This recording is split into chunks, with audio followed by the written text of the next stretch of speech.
God is my mentor. Holy Spirit is my mentor. He's the one that I see every day. He's the one that helped me. He's the one that, and of course, I believe in friendship, value-added friendship. So my friends are my mentor, apart from God. My friends, they encourage me, they give me what you have to have a circle of friends that believe in what you're doing. So they keep telling me that wherever I'm wrong, because I'm not perfect, I'm learning, I'm still growing, they will just come in and say, why did you see this? Because it's very difficult to actually correct a leader. Leaders are the most difficult human being to correct because they have ego.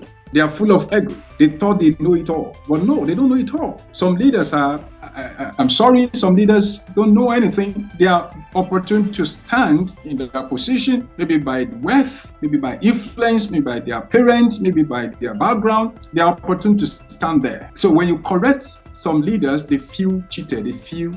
They feel embarrassed. And there is a point in our life we need to go back to base. We need to call our friends. We need to call our mentor, like you asked me, that who is my mentor. We need to call the servant that we look up to. So, and if it is God, then you need to go back to God and say, God, please, where have I wrong? Is there anything that you need to correct? God will send some people to your life and we ensure that you get well corrected, because if you are not loved, you don't deserve correction. It is people that are loved that receive correction. So mentorship is a very powerful tool to develop our personalities and to make us mature. And maturity has grades in life. Maturity doesn't stop. As long as you continue growing, you continue the aspect of the maturity. So it is very good to have mentor. And so I thank God for my friends. I've mentioned some of their names, and I still have other names that I can boldly say that they have done so much in my life. So, but most importantly, I give it to Holy Spirit, who is my guidance and who is my author and finisher of my faith. So